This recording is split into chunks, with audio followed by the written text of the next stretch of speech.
আমরা মুসলমানরা কেবল নিজেকে কনজিউমার বানাইছি, আমরা নিজেকে প্রডিউসার বানাই নাই।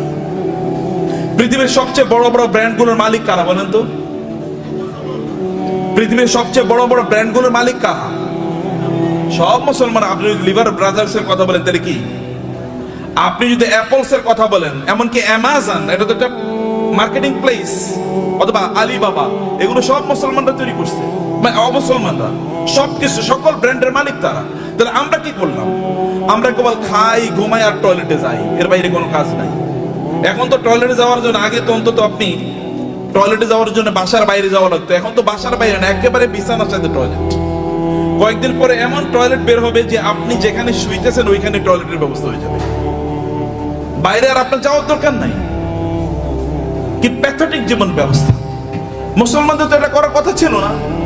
আল্লাহ তাআলা আপনাকে নির্দেশ করেছেন, ফাইযা কুদিয়াতিস সালাতু ফান্তাশিরু ফিল আরদি ওয়াবতাগু মিন ফাদলিল্লাহ। নামাজ শেষ মসজিদে বসে থাকা যাবে না। ওমর রাদিয়াল্লাহু তাআলার যুগে একদল যুবক নামাজের পর মসজিদে বসেছিলেন। ওমর লাঠি এনে তাদেরকে পিটাচ্ছেন, এখানে বসে আছো কেন? বলে, আমরা এখানে এমনি বসে আছি, আল্লাহ জিকির করছি। তোমাদের আয় ইনকাম করা লাগবে না? ব্যবসা বাণিজ্য, চাকরি বাকরি করা লাগবে না? আল্লাহ আমাদেরকে খাওয়াবে।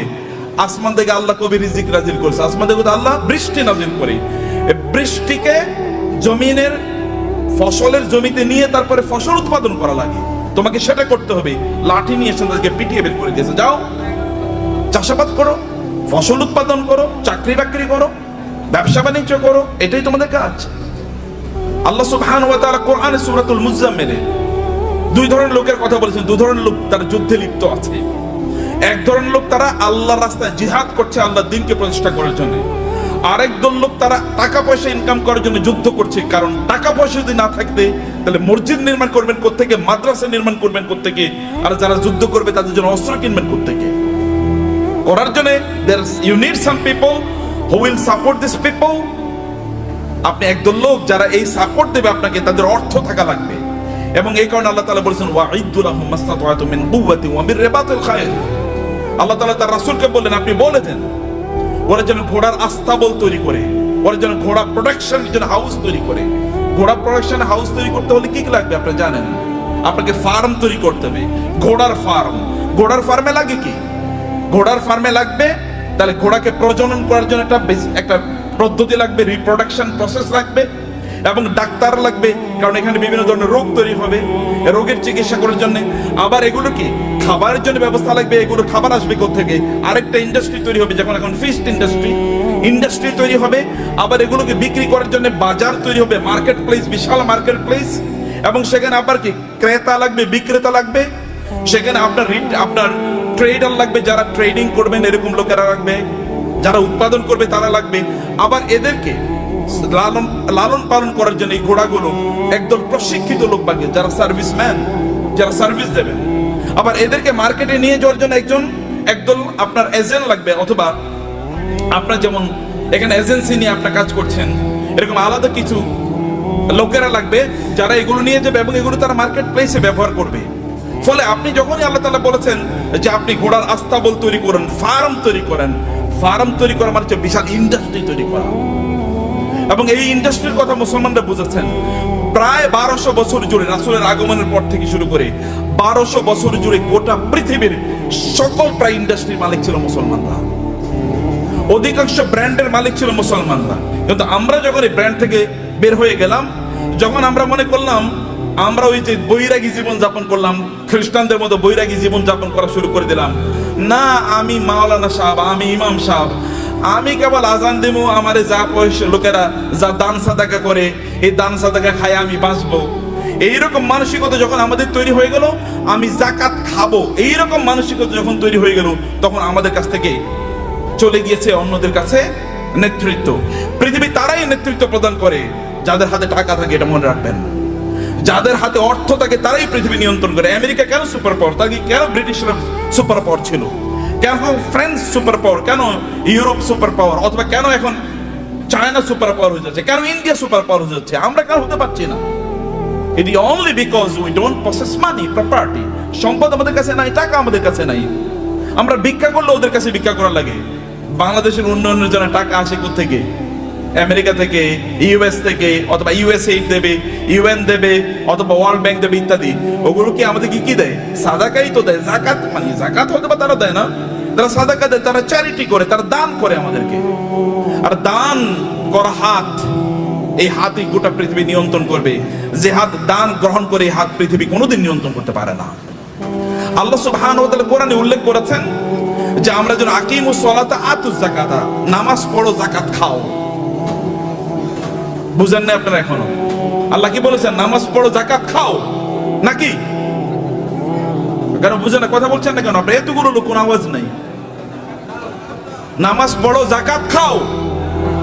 নামাজ পড়ো, তোর যাকাত কবে দেবেন আপনি? আপনাকে যাকাত দেওয়ার মতো সম্পদের মালিক হওয়া লাগবে। আল্লাহ বলেছেন প্যারালাল। আপনি নামাজ পড়তেছেন, যাকাত দিতেছেন, আপনি তো পূর্ণ মুসলমানই হন না এখন। যাকাত দেওয়ার মতো প্রপার্টি অর্জন করতে হবে। কেন আপনি বসে থাকেন? আপনার অলসতা। আল্লাহ রাসূল আল্লাহর কাছে দোয়া করেছেন, আল্লাহুম্মা ইন্নী আউযু বিকা মিনাল হাম্মি ওয়াল হাযান ওয়া মিনাল আজজি ওয়াল কাসাল। হে আল্লাহ, আমি অক্ষম অথবা অলস, এই দুটা থেকে আল্লাহর কাছে তিনি আশ্রয় চেয়েছেন। আমি অক্ষম যে আমি আয় ইনকাম করতে পারি, আমি অলস, আমি ইনকাম করার জন্য বাস রাস্তায় বের হই না, আমি বাজারে যাই না, আমি মানে প্রোডাকশন হাউস তৈরি করি না, অথবা আমি ট্রেডিং সেন্টার তৈরি করি না, আমি বৈশা থাকি আর খাই, এবং আমি তোমার কাছে মান্না সালওয়ার জন্য দোয়া করি, তুমি আমার জন্য মান্না সালওয়া পাঠাইও। এইরকম যেন আমি না হই। আমি যেন অ্যাক্টিভলি এঙ্গেজ থাকি সমাজে, আমি যেন কাজ করি সমাজে। আপনার নবী কি করেছেন? নবী হওয়ার আগেও তিনি বিজনেস করেছেন, নবী হওয়ার পরেও তিনি বিজনেস করেছেন। সাহাবাই কারামদের মধ্যে দেখেন, আবু বকর রাদিয়াল্লাহু তাআলা যখন তিনি খলিফা হিসেবে তাকে নির্ধারণ করা হয়, তিনাকে খলিফা তৈরি করা হয়, তিনি যাচ্ছেন মাথায় কাপড়ের পুটলি নিয়ে তিনি বাজারে যাচ্ছেন। ওমর বলেন, আপনি যাচ্ছেন কই? বলে, বাজারে যাচ্ছে, আমার সংসার চলা লাগবে না? তিনি খলিফা। এখন প্রেসিডেন্ট যদি অথবা প্রাইম মিনিস্টার যদি ব্যবসা করে, আপনার বলবেন এ তো এদিকে ব্যবসা করে। কেন প্রাইম মিনিস্টার ব্যবসা করবে না? কেন প্রেসিডেন্ট কেন ব্যবসা করবে না? মন্ত্রী কেন ব্যবসা করবে না? করবে।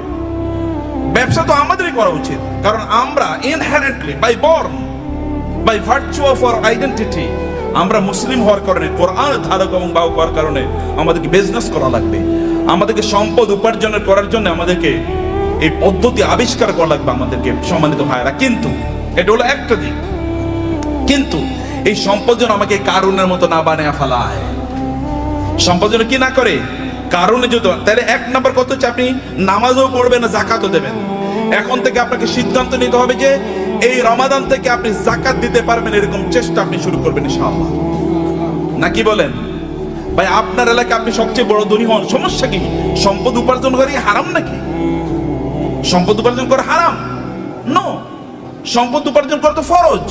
ইনকাম করা ফরজ, ইনকাম করা ফরজ। ইসলাম প্রচারে সবচেয়ে বেশি অবদান কার ছিল? আবু বকর। আবু বকরের চেয়ে মক্কায় ধনী কে ছিল? ইসলাম প্রচারের ক্ষেত্রে সবচেয়ে বেশি অবদান ছিল খাদিজাতুল কুবরা রাদিয়াল্লাহু তাআলা আনহা।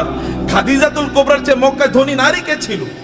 ইসলাম প্রচারের ক্ষেত্রে, ইসলাম প্রতিষ্ঠার ক্ষেত্রে ওসমান ইবনে আফফান রাদিয়াল্লাহু তাআলা সবচেয়ে বেশি অবদান ছিল। এখনো আরবে, সৌদি আরবে, এখনো মদিনাতে ওসমান ইবনে আফফানের নামে এখনো ওইরকম বাগান আছে, যে বাগান থেকে এখনো যে উৎপাদন, এগুলো এখনো দিনের কাজে লাগে, এখনো চ্যারিটি হিসেবে সারা পৃথিবীতে সেগুলো টাকা পৌঁছে যায়। এখন যে মক্কায় যে ক্লক টাওয়ার আপনারা দেখেন, এটা কিন্তু সাদাকা, এটা কিন্তু ওয়াকফের। এখানকার টাকা যা ইনকাম, এগুলো কিন্তু মানব কল্যাণ। আপনাদের দেশে হয়তো বা এখানকার কল্যাণের টাকা চলে আসে। তা আপনাকে তো এরকম অর্থবৃত্তের মালিক আপনাকে হওয়া দরকার। অর্থ ইনকাম করতে হবে, ফরজ। এর কারণে আপনি তখন, কারণ এদের অবস্থা দেখেন, আবু বকরের মতো গোটা পৃথিবীর সকল মুসলমানকে যদি একত্রিত করা হয়, আবু বকরকে যদি একত্রিত করা হয় রাদিয়াল্লাহু তাআলা আনহু, তাইলেও আবু বকরের আমলের দাড়ি পাল্লাটা অনেক ভারী হয়ে যাবে। কেবল ইবাদত করে, এই তথাকথিত, এই যে কথিত যে ইবাদত আছে, এই রিচুয়াল, আপনি নামাজ পড়লেন, কোরআন তেলাওয়াত করলেন, ইত্যাদি ইত্যাদি, এর মাধ্যমে এই জায়গায় যাওয়া যায় না। You need financial contribution to the establishment, to the preaching and the propagation of Islam. ইসলামকে মানুষের কাছে পৌঁছে দেওয়ার জন্য আপনার অর্থনৈতিক অবদান লাগবে। এই অবদানের কারণে আল্লাহ সুবহানাহু ওয়া তাআলা নামাজকে যেমনি ভাবে ফরজ করে দিয়েছেন, তিনি আমাদের জন্য যাকাতকেও ফরজ করে দিয়েছেন। এখন আপনি বলবেন যে আমি টাকার মালিক হলে যেন যাকাত দেব। আল্লাহ বলছেন তুমি টাকার মালিক হয়ে যাকাত দাও, তোমার জন্য ফরজ। টাকার মালিক হয়ে যাকাত দাও। আল ইয়াদুল উলিয়া খায়রুম মিনাল ইয়াদিস সুফলা। দানের হাত আল্লাহর কাছে প্রিয়। যে ব্যক্তি দান করে তার যে মর্যাদা, যে নেয়ার মধ্যে কি সওয়াব আছে নাকি? যে ঠিক আছে ভাই, আপনি ভিক্ষা করেন রাস্তায়, ভাই আমার একটু দেন না, এরপরে আপনার আমল নামে কেবল সওয়াব ঢুকতে থাকবে, সওয়াব ঢুকতে থাকবে নাকি? তাহলে সবাই ভিক্ষা, এবং মুসলমানরা প্রায় ভিক্ষার জাতি হয়ে গেছে। মাহফিল করলেও ভিক্ষা লাগে, মসজিদ বানাইলে হলো ভিক্ষা লাগে। কেমন অবস্থা এটা? এটা কেন আপনারা করলেন? আপনারা কেন ইসলামকে এরকম জায়গায় নিয়ে আসছেন? আমরা কেন নিয়ে আসছি? আমি আলেমদের কথা বলছি, আপনাদের বলছি না। কেন এই জায়গায় নিয়ে আসবেন? এই জায়গায় আনার কথা ছিল না। You do something in order to earn money. আপনি মর্যাদার সাথে পৃথিবীতে বেঁচে থাকবেন, আপনি দেবেন, এরকম জায়গায় আপনি যাবেন। ওমর রাদিয়াল্লাহু আনহু যুগে যাকাত নেওয়ার মতো লোক পাওয়া যায় নাই। মুসলমানদের অবস্থা দেখেন, মরুভূমিতে আফ্রিকাতে লোকজন আফ্রিকা থেকে যাকাতের টাকা নিয়ে এসে ওমর কাছে আসে, ওমর রাদিয়াল্লাহু আনহুর কাছে আসে। ওমর বলে এগুলো কি? বলে যাকাতের টাকা। এখানে নিয়ে আসছে কেন? মদিনায় তো যাকাত নেওয়ার মতো কোনো লোক নাই, মক্কায় যাকাত নেওয়ার মতো কোনো লোক নাই। আয় আমাদের আফ্রিকাতেও তো যাকাত নেওয়ার মতো কোনো লোক নাই, করবো কি? আফ্রিকাতে যাকাত নেওয়ার মতো কোনো লোক নাই যখন মুসলমানদের শাসন চলেছে। এখন আমরা সব জায়গায় ভিক্ষা। আফ্রিকা মানে হচ্ছে ভিক্ষুকের জাতি, অথবা আন্ডার ডেভেলপ, লিস্ট ডেভেলপ, অথবা সবচেয়ে অনুন্নত দেশ। বাংলাদেশ মানে হচ্ছে ফকিরের দেশ, আমরা এরকম মনে করে থাকি। আপনাদেরকে দায়িত্ব নিতে হবে এই বাংলাদেশের মুসলমানদেরকে, অথবা এই সমগ্র জাতিকে অবশ্যই দারিদ্র থেকে অথবা এই ভিক্ষাবৃত্তি থেকে জাতিকে উদ্ধার করতেই হবে আমাদেরকে। এবং দুজনে ব্র্যান্ড ডেভেলপ করেন, ডু সামথিং। এটাও ইবাদত। বিজনেসের চেয়ে বড় ইবাদত নাই। বিজনেসের লোকেরা জান্নাতে নবী রাসূলদের সাথে থাকবে। আল্লাহ রাসূল বলেছেন যারা বিজনেস করে, সৎ বিজনেস করে, তারা নবী রাসূলদের সাথে থাকবে জান্নাতে। অন্যরা কিন্তু এরকম থাকতে পারবে না। আমার মতো এরকম খালি দাওয়াত দিয়ে গেলাম আর আপনার কাছে আসলাম, আশা করছি কিছু টাকা দিলে এরপরে আমার সংসারটা চলবে, আছে কিনা এরকম? আপনার প্রফেশন কি? ব্যবসা কি? আপনার চাকরি কি? কইলে আমি ওয়াইজ হলো আমার চাকরি। ওয়াইজ কোনো চাকরি নাকি? ওয়াজ কি কোনো চাকরি? কিন্তু আমাদের দেশে এটা চাকরি হয়ে গেছে। আপনার চাকরি কি? আমি ইমামতি হলো আমার চাকরি। নো, ইমামতি চাকরি না। আমার এরকম হওয়া দরকার, আমার সাইড বিজনেস আছে, বাকি কাজগুলো আমি এভাবে করি। প্রিয় ভাইরা, বলছিলাম 10 মিনিট, মনে 10 মিনিট হয়ে গেছে। আচ্ছা, লাস্ট 2-3 মিনিট আপনাদেরকে শেষ করে দিই। তার মধ্যে ইয়ার না ভাই আছেন, যে শেখরা আছেন, ওনার কথা বলবেন। আপনারা তো প্রচন্ড রাগান্বিত পৃথিবীতে, তাই না? রাগ করছেন তো কথা শুনে? আচ্ছা, পিছন থেকে কানো আওয়াজই শুনি না, ঘটনা কি? এই পিছনে একটু ক্যামেরাটা ধরেন তো দেখি সবাই আছে কিনা, জীবিত জীবিত আছেন নাকি? মাশাআল্লাহ মাশাআল্লাহ মাশাআল্লাহ। একটু হাতটা নাড়ান তো দেখি, হাতের ব্যায়াম হোক। গুড, ঠিক আছে, নামান, হাত নামান। ভাই ভাইরা আমার, সম্পদের মালিক হওয়ার জন্য আমি আপনাকে অনুপ্রাণিত করছি। আপনার সম্পদের মালিক হন, কিন্তু সম্পদের মালিক কারুনের মতো হওয়ার জন্য করবেন না। আল্লাহ সুবহানাহু ওয়া তাআলা সূরাতুল কাসাসে কারুনের ঘটনা বলেছেন। যদি সময় পান তাহলে আজকে বাসায় গিয়ে সূরাতুল কাসাসে এই কারুনের আয়াতগুলো, যেখানে আল্লাহ তাআলা বলেছেন ইন্না কারুনা, আয়াত নাম্বার হচ্ছে 40 থেকে শুরু করে 76 থেকে শুরু করে কারুনের ঘটনা পড়বেন। সূরাতুল কাসাস। ইন্না কারুনা কানা মিন কওমি মূসা ফাবাগা আলাইহিম ওয়া আতাইনাহু মিনাল কুনুজি মা ইন্না মাফাতিহাহু লাতানু বিল উসবাতি উলিল কুওয়া ইয ক্বালা লাহু কওমুহু লা তাফরাহ ইন্নাল্লাহা লা ইউহিব্বুল ফারিহিন। আল্লাহ সুবহানাহু ওয়া তাআলা বলেছেন, কারুনের গল্প আমাদেরকে বলছেন। তাহলে আমার আলোচনা দুটো পার্ট, এর একটা পার্ট আমি শেষ করলাম। আপনাদেরকে সম্পদের মালিক হতে হবে, প্রচুর পরিমাণ সম্পদের মালিক হতে হবে, যেন মানুষ যেন না বলে মুসলমানরা ভিক্ষুকের জাতি। আপনি যেন দিতে পারেন, অন্যরা যেন আপনাদেরকে দেখে বলে যে না, এটা মুসলমান, এর মতো হতে হবে, আপনি তার মতো হতে। এখন আমরা এক্সাম্পল দিতে গিয়ে, এখন আমরা ধরেন তৌহিদ ভাই ছাড়া আর কাউকে এক্সাম্পল দিতে মতো দেওয়ার মতো লোক পাচ্ছি না। মানে যারা দিন প্র্যাকটিস করে, আবার অনেক সম্পদের তারা প্রবাহ তৈরি করেছে সমাজে, নিজেই কেবল সম্পদের মালিক হয় না, সম্পদের মালিক বানানোর রাস্তা তৈরি করে দিয়েছে। এরকম লোক আমার সামনে খুব বেশি নাই। আমি বলতে গেলে বিল গেটসের কথা বলে, ওয়ারেন বাফেটের কথা বলতে হয়, এলন মাস্কের কথা বলা লাগে। তো মুসলমানদের এলন মাস্ক কই? মুসলমানদের যদি আপনি দেখেন, বিভিন্ন আরবের যে সকল শেখরা আছে, ওই যে আরবের রাজা বাদশারা, কেবল ওদের নাম শুনলেই শোনা যায় ওই দেশে তার বিশাল একটা কি আছে, একটা রেস্ট হাউস আছে, ওইখানে ওই সমুদ্রের তীরে তার বিশাল একটা বাংলো আছে, হাবিজাবি ইত্যাদি ছাড়া আর কিছুই আলোচনা শুনি না। আর যখন আপনি এলন মাস্কের কথা শোনেন, তখন আপনি শোনেন যে ওই যে ইয়ের দেশে, চাঁদের দেশে এখন জায়গায় বেচতেছে, জায়গা বিক্রি করতেছে। ওইখানে কি করে? অথবা বাংলাদেশে তার স্টার লিংক আসবে, গ্রাম অঞ্চলে সুপার স্পিডি আপনি ইন্টারনেট পাবেন, অথবা টেসলার মাধ্যমে এমন গাড়ি তৈরি করছে ওখানে কোনো কি লাগবে না, ড্রাইভার লাগবে না। এরকম একটা কথা বলেন তো আপনি মুসলমানদের, এটা কেমন জাতি? 300 কোটি মুসলমান বলা হয়, অথবা কমপক্ষে তো 200 কোটি। গোটা পৃথিবীতে মানুষ 800 কোটি, এর মধ্যে প্রায় 250 কোটি মুসলমান। 250 কোটি মুসলমান একটা টেসলার মতো জিনিস তৈরি করতে পারলো না, একটা আইফোনের মতো প্রোডাক্ট তার নাই। অথবা তার একটা কি, এই যে আমরা ইয়ের গাড়ি কি বলে, কিসের গাড়ি, এই যে মানে আমরা আমাদের বাংলাদেশে এটা কি যে কি গাড়ি জানো, এটা আপনার মানে এক্স করোলা, মানে করোলা টাইপের একটা গাড়িও তো বানাইতে পারেন আপনি। বলেন তো একটা ব্র্যান্ডের নাম বলেন তো মুসলমানদের গাড়ির, একটা হুন্ডার নাম বলেন তো, একটা সাইকেলের নামই বলেন। আরে সাইকেলের নাম তো বহুত পরের কথা। এই যে সাইকেলের যে শিখ ব্যবহার, ওগুলো কি বলে? হ্যাঁ, শিখ বলে না? এরকম বানাইছে মুসলমানরা, দেখেন তো, এটাও তো চায়না থেকে আপনার আনা লাগে। তাহলে কি আমরা কি বানাইছি করছি? কেবল খাও দাও ফুর্তি করো, দুনিয়াটা মস্ত বড়, এরকম টাইপ ছাড়া কোনো কিছু নাই। খাও ঘুমাও এবং সিনেমা দেখো আর ফেসবুক টিপাও। যে ফেসবুক বানাইছে ওর নিজেরও অ্যাকাউন্ট হয়তো বা নাই, কিন্তু আপনি এটা নিয়ে সারাদিন রাত ব্যস্ত আছেন। ও যে ইউটিউব বানাইছে ওইটা ব্যবসায়ী হাউস তার, এখান থেকে সে বিলিয়নস অফ ডলার্স ইনকাম করে নিচ্ছে, কিন্তু আপনি ওইটাই দেখেন এবং আপনি বলেন পাগলের সুখ মনে মানে আপনি, আমি কত সুখী, সারা রাত বেরা সিনেমা দেখতেছি, মজা কারে বলে? Stupid lifestyle. নো, আল্লাহ আপনাকে এই জন্য তৈরি করেন নাই, হিউজ প্রোডাক্টিভিটি তৈরি করেছেন এবং আল্লাহর মার্সি আপনার উপর আছে। আল্লাহ সুবহানাহু ওয়া তাআলা আপনাকে সেরকম ক্যারিশমা দিয়ে তৈরি করেছেন এবং এই কারণে আপনার এলাকায় আপনি সবচেয়ে বেশি সম্পদের মালিক হন এবং এর মাধ্যমে আপনি ওই এলাকাটাকে উন্নয়নের কাজ করেন।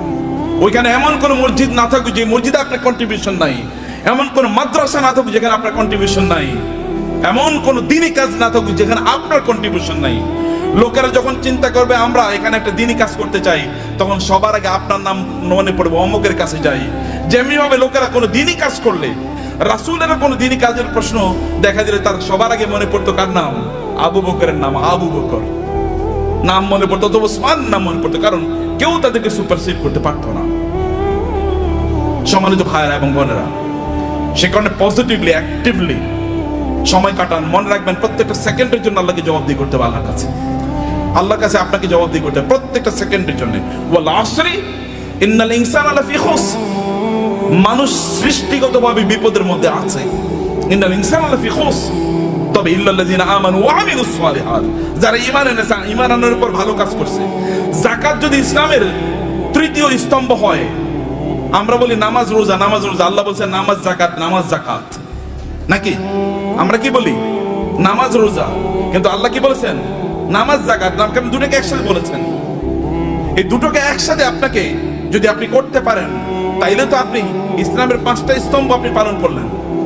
আপনি 5টা স্তম্ভ কয়জন পালন করছেন এর মধ্যে? আপনি বলেন কেন 5টা স্তম্ভ আপনি পালন করলেন না? এই 5টা স্তম্ভের উপর তো ঘর নির্ভর করে, এই গোটা ইসলাম নির্ভর করছে 5টা স্তম্ভের উপর। আপনি কেন হজ করতে পারলেন না? আপনি কেন যাকাত দিতে পারলেন না? এই দুটো তো ইসলামের স্তম্ভ। আপনি কেবল নামাজ পড়িয়ে তেলে জান্নাতুল ফেরদাউসে চলে যেতে পারবেন নাকি? নো, অসম্ভব। সবগুলো একসাথে করে আপনি এমন একটা বিল্ডিং বানালেন একটা ইয়ের উপর, পিলারের উপর। এই বিল্ডিং কি পৃথিবীর সবচেয়ে স্থায়ী বিল্ডিং হবে? পিলার একটা মাত্র, যে কোনো সময় ধসে পড়ে যেতে পারে। শুধু নামাজের উপর নির্ভর করলেন, যে কোনো সময় ধসে পড়ে যেতে পারে। অতএব সবগুলোর উপর আপনার দিনকে প্রতিষ্ঠিত করা লাগবে। বুনিয়াল ইসলাম আলা খামসিন, শাহাদাতি আল্লাহ ইলাহা ইল্লাল্লাহ থেকে ওয়া হাজ্জিল বাইতি মান ইসতাতা ইলাইহি সাবিলা, সামর্থ্য অর্জন করা লাগবে আপনার, এবং অন্যরা আপনাকে দেখে শিখুক যে না এইরকম জীবন যাপন করা লাগে। অন্যরা আপনাকে দেখুক এরকম জীবন যাপন। কিন্তু আপনি সম্পদ উপার্জন করার একমাত্র কারণ যেন না হয় কারুন টাইপের জীবন যাপন করা। কারুন টাইপের জীবন যাপন করা কি? আল্লাহ সুবহানাহু বলেছেন ইন্না কারুনা কানা মিন কওমি মূসা ফাবাগা আলাইহিম। কারুন ছিল মূসা আলাইহিস সালামের তার বংশের লোক, অর্থাৎ বনি ইসরাইলের লোক। কিন্তু এই বনি ইসরাইলের উপরে সে জুলুম অত্যাচার করা শুরু করে দিয়েছে। যেমন আমাদের দেশে দেখবেন, আমাদের দেশে লোকেরা ব্যবসা করতেছে কিন্তু টাকা পাচার করতেছে অন্য দেশে। আছে কিনা এরকম? বুঝেন না আপনারা? ব্যবসা করতেছে এই দেশের মানুষের, কিন্তু টাকা পাচার করতেছে আরেক দেশে। আরেক দেশের ব্যাংকে গিয়ে তার সকল টাকা খুঁজে পাওয়া যায়। এর চেয়ে বড় জালিম আল্লাহর জমিনে আর হতে পারে না। কারণ আপনি যেখানে ইনকাম করেছেন ওই অঞ্চলের মানুষের হক আছে আপনার উপর, কারণ তাদেরকে দিয়ে আপনি ইনকাম করেছেন, তাদের উন্নয়নের জন্য আপনাকে কাজ করা লাগবে। ফেরাউন মানে কারণই টাইপ এরকম যে কারণ এরকম করেছে, কিন্তু সেই লোকজনের উপর সে জুলুম এবং অত্যাচার চালিয়ে দিল, এবং তার কি পরিমাণ সম্পদ ছিল আল্লাহ তাআলা বলেছেন যে ওয়াতাইনাহু মিনাল কুনুজি মা ইন্না মাফাতিহাহু লাতানু বিল উসবাতি উলিল কুওয়া, যে তার এত সম্পদ আল্লাহ তাআলা তাকে দিয়েছেন, সে কিন্তু গরিব একটা জাতির একজন, গরিব জাতি মানে হচ্ছে বনি ইসরাইল। বনি ইসরাইল কিন্তু কৃতদাস, ফেরাউন তাদেরকে কৃতদাস বানিয়ে রেখেছিল, তাদেরই একজন, কিন্তু প্রচুর পরিমাণ সম্পদের মালিক হয়েছে। সম্পদের মালিক হয়েছে এদের মাঝে ব্যবসা করার কারণে, ব্যবসা করার মাধ্যমে, কিন্তু এবং তার এত পরিমাণ সম্পদ যে তার সম্পদগুলো সোনা দানা এগুলো যেই সিন্ধুকে রাখতো, ওই সিন্ধুকগুলোর চাবি বহন করার জন্য একটা বিশাল গ্রুপ অফ পিপল লাগতো। কি পরিমাণ তাদের সিন্ধুক ছিল, কি পরিমাণ সম্পদ ছিল তার। এরকম সম্পদ এর মালিক হওয়ার পরে তিনি এরপরে তিনি কি করেছেন, তিনি প্রচন্ড অহংকারী জীবন যাপন করতেন, আনন্দ ফুর্তি নিয়ে ব্যস্ত থাকতেন। ভালো করে শুনুন, আপনাদের গল্প বলছি। আনন্দ ফুর্তি কি, অনেক টাকা। অতএব আজকে ফ্যামিলি সহ চিন্তা করতো আজকে আমরা কক্সবাজারের ট্যুরে যাব। ওকে, কক্সবাজারের ট্যুর শেষ, মজা শেষ, ওইখানে আনন্দ ফুর্তি করে আগামীকাল আমরা সাজেকে যাব। সাজেকের মজা শেষ সিলেটে যাব, সিলেটের মজা শেষ সিঙ্গাপুরে যাব, সিঙ্গাপুরের মজা শেষ আমেরিকা যাব, না এরপরে কানাডাতে যাব। একটার পর একটা কেবল ঘুরে বেড়াচ্ছে, আনন্দ ফুর্তি করছে, আর ফেসবুকে পোস্ট দিচ্ছে আলহামদুলিল্লাহ আমি খুব ভালো আছি। এরকম যখন পোস্ট দেয় তখন কি হয়, আপনি কেবল আনন্দ ফুর্তি করে বেড়াচ্ছেন। এবং এই সবচেয়ে সুন্দর সিনেমা কোনটা এসছে, চলো সিনেফ্লেক্সে আমরা গিয়ে সিনেমা দেখে আসবো। সিনেফ্লেক্সে ঢোকার আগে এরকম একটা বিশাল বড় ফেসবুকে একটা পোস্ট দিয়ে বললো এখন মাত্র সিনেফ্লেক্সে আমি ঢুকতেছি সিনেমা দেখার জন্য। মানুষের দেখাচ্ছে তার প্রচুর পরিমাণ সম্পদ, এবং বিশাল গাড়ি হাঁকিয়ে যখন তিনি গ্রামে যান ওইখানে উইন্ডো খোলেন না, অথবা তার এলাকায় যখন যান তখন তিনি মহা অহংকারী, কেউ তার কাছেও আসতে পারে না। অনেক পরিমাণ সম্পদ আর আছে, এটা কেবলমাত্র নিজের ভোগ বিলাসের জন্য তিনি ব্যবহার করছেন এবং ব্যয় করছেন। কেবল নিজের ভোগ ছাড়া অন্য কোনো কিছু নাই তার নিজের, কারণ সে নিজে মনে করে যে আমি ইনকাম করেছি, আমি নিজেই ভোগ করবো। এবং কারণ কিন্তু একই কাজ করেছে। কারণকে তার সম্প্রদায়ের লোকেরা বলেছে তুমি এত অহংকার করো না, তুমি এত আনন্দ ফুর্তি নিয়ে ব্যস্ত থেকো না, তুমি যিনি তোমাকে সম্পদ দিয়েছেন তার প্রতি কিছু কৃতজ্ঞ থাকো। ওয়াবতাগি ফীমা আতাকাল্লাহু দারাল আখিরাহ, আল্লাহ তোমাকে যে সম্পদ দিয়েছেন এই সম্পদকে ব্যবহার করে আখিরাত অর্জন করো, অর্থাৎ জান্নাত অর্জন করো। সম্পদ ব্যবহার করে অধিকাংশ লোকই জান্নাত অর্জন করে না জাহান্নাম অর্জন করে, বলেন তো? অধিকাংশ লোকের কি অবস্থা, জাহান্নাম। কিন্তু তাসমিয়া কসমেটিক্স আপনারা যারা আছেন, সম্পদকে উপার্জন করে জাহান্নাম অর্জন করবেন না আপনারা ইনশাআল্লাহ। কারণ আপনাদের সামনে আল্লাহর রহমতে এমন একজন লিডিং এক্সাম্পল আছেন। আমি তাওহীদ ভাইয়ের কথা আরো বলি, এত বেশি কাজ করেন তিনি দিনই, এটা আপনারা হয়তো বা জানেন না, আমি কিছু জানি। দ্য আইস মানে টিপ অফ দ্য আইসবার্গ, মানে বিশাল বড় অথবা পাথর আপনার কি বলে আপনার এই যে সামান্য একটু হয়তো আমি জানি, তার চেয়ে বেশি আমি জানি না। বরফের বিশাল খণ্ডের সামান্য একটু আমি জানি, এক ড্রপস অফ ওয়াটার, অথবা তার চেয়ে বেশি করে আল্লাহ তাআলা কবুল করে নেন। আমি বেশি প্রশংসা করতে চাই না, আপনাদেরকে বলতে চাই প্রিয় ভাইরা, আপনাদেরকে যে কথাটা বলতে চাই আপনারা শুনুন। সম্পদ উপার্জন করেছেন কেবল নিজের জন্য না। যখন কারণকে বলা হলো তুমি এরকম অহংকার করো কেন, তখন সে বলে আমার সম্পদ আমার নিজের যোগ্যতা আমি অর্জন করেছি, উপার্জন করেছি, আমি অহংকার করব না, আমি আনন্দ ফুর্তি করব না। আমার তো থাকবে গাড়ি একটা না, গাড়ি 10টা থাকবে। এবং আপনি মানে খাবেন হচ্ছে এতটুকু, কিন্তু আপনি 10 জনের খাবার আপনি নষ্ট করবেন। আপনার লাগবে একটা, কিন্তু আপনি 10টা ব্যবহার করছেন। আপনার শার্ট আছে প্রায় 200, কোনটা যে কবে পড়বেন আপনি জানেন না। যদি প্রতিদিন একটা করে পড়েন তাইলে এরপরে সর্বশেষ শার্টটা পরার জন্য 3 বছর পরে শার্ট পড়তে পারবেন। এইভাবে আপনি আপনার লাইফস্টাইল কি তৈরি করে রেখেছেন, এটা ছাড়া আপনি কোনো কিছুই বুঝেন নাই। এবং মানুষকে আপনি দেখিয়ে বেড়ান আপনি কি পরিমাণ সম্পদের মালিক হয়েছেন। সম্পদের মালিক ব্যক্তি তার নিজের যোগ্যতা হতে পারে না। আপনি তৌহিদ ভাইকে জিজ্ঞেস করে দেখেন, সম্পদের মালিক হওয়ার জন্য আল্লাহর স্পেশাল অনুমোদন লাগে, আল্লাহর রহমত লাগে। আল্লাহ রহমত না দিলে কোনোদিন কেউ সম্পদের মালিক হতে পারে না। চেষ্টা করে সম্পদের মালিক, আপনি প্রচুর পরিশ্রম করবেন, এই কারণে সম্পদের মালিক হবেন এটা নয়, নাহলে রিক্সাওয়ালারাই সবচেয়ে বেশি সম্পদের মালিক হতো। অর্থাৎ দিন মজুররাই সবচেয়ে বেশি সম্পদের মালিক হতো। নো, আল্লাহ সুবহানাহু ওয়া তাআলা আপনাকে দেন পরীক্ষা করার জন্য। কিন্তু আপনি এই সম্পদ, আমি এই কথা আপনাকে বলবো না যে টাকা ইনকাম করেন আর কেবল কথিত আল্লাহ সুবহানাহু ওয়া তাআলার রাস্তায় ফি সাবিলিল্লাহ ছাড়িয়ে আপনি এটাকে ব্যবহার করেন, আমি তা বলছি না। আমি বলছি হারাম কাজে এগুলোকে ব্যবহার করেন না, সিনেমা দেখার জন্য ব্যবহার করবেন না। লেটেস্ট কি সিনেমা তৈরি হয়েছে এটা নিয়ে কিনে নিয়ে আসো এবং সবাইকে নিয়ে আনন্দ ফুর্তি করে বেড়াবেন, অথবা আপনার ছেলে মেয়ে ওয়াইফ ইত্যাদিকে নিয়ে, বাচ্চাদেরকে নিয়ে আপনি যাবেন বিভিন্ন জায়গায় বেড়ানোর জন্য।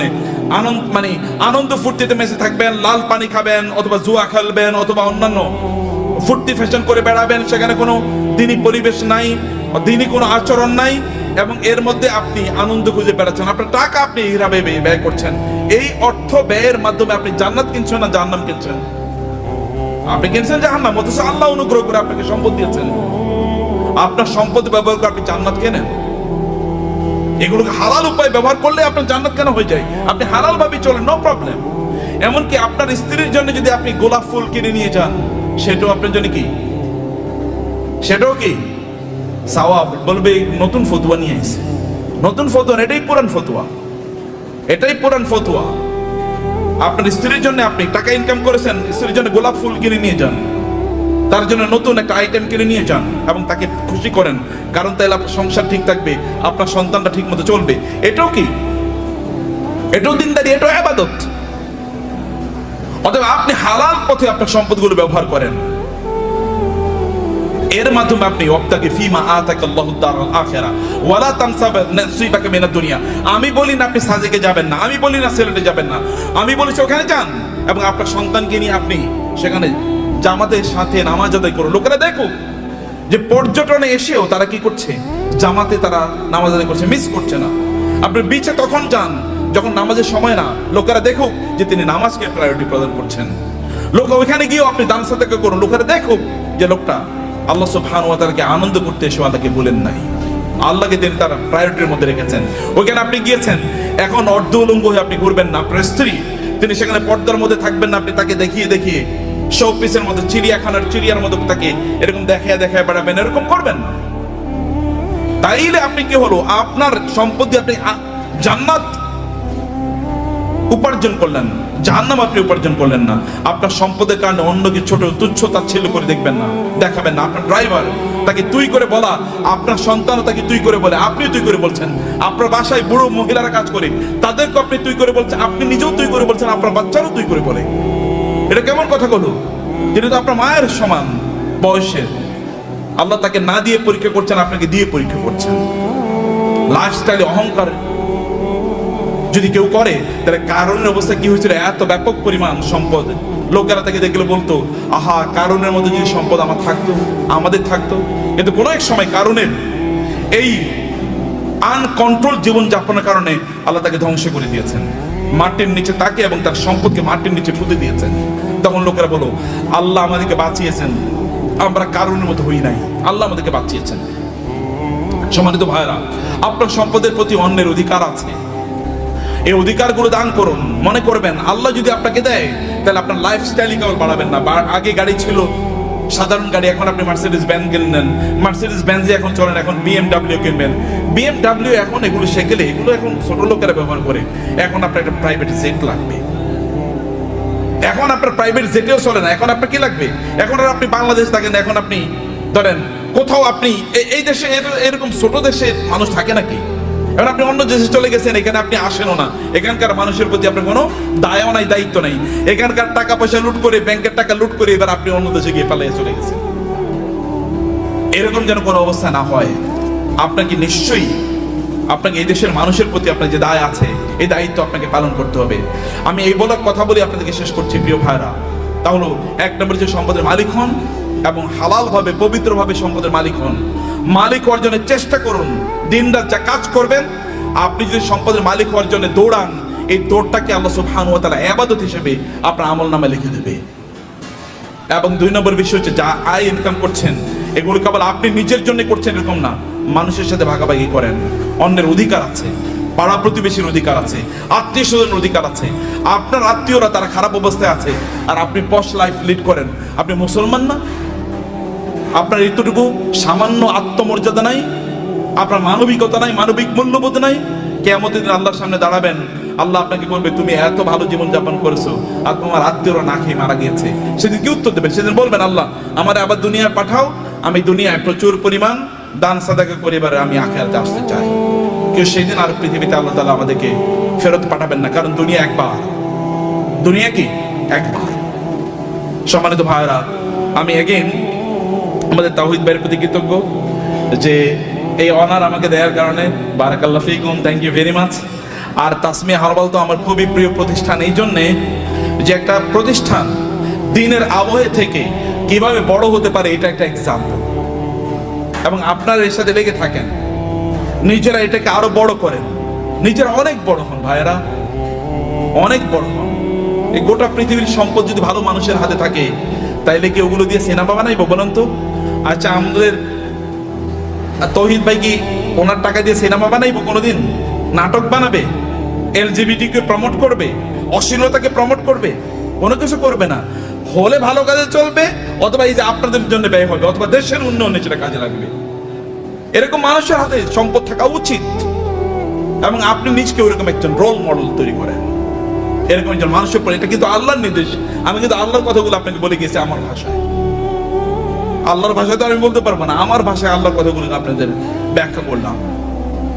হে আল্লাহ, তুমি এই আয়োজনটাকে কবুল করে নাও, আজকের এই কনফারেন্সকে কবুল করে নাও, এই তাসমিয়া হারবালকে তুমি কবুল করে নাও আল্লাহ, এবং এটাকে বাংলাদেশের লিডিং বিজনেস হাউস হিসেবে কবুল করে নাও আল্লাহ। আল্লাহ, এখানে যারা এর সাথে সম্পৃক্ত আছেন বিভিন্ন ভাবে, আল্লাহ সবাইকে তুমি কবুল করে নাও আল্লাহ, এবং সবার ব্যবসার মধ্যে তুমি বারাকা দান করো আল্লাহ। আর এরা সবাই যেন অন্যদের জন্য রোল মডেল হতে পারে, অন্যদের জন্য আদর্শ হতে পারে আল্লাহ। সবাইকে তুমি সেই স্ট্রেংথ এবং স্টামিনা দান করো আল্লাহ। আমাদের সবাইকে আমাদের সম্পদ দিয়ে যেন আমরা আখিরাতে তোমার কাছে যেন একটা ঘর বানাতে পারি আল্লাহ।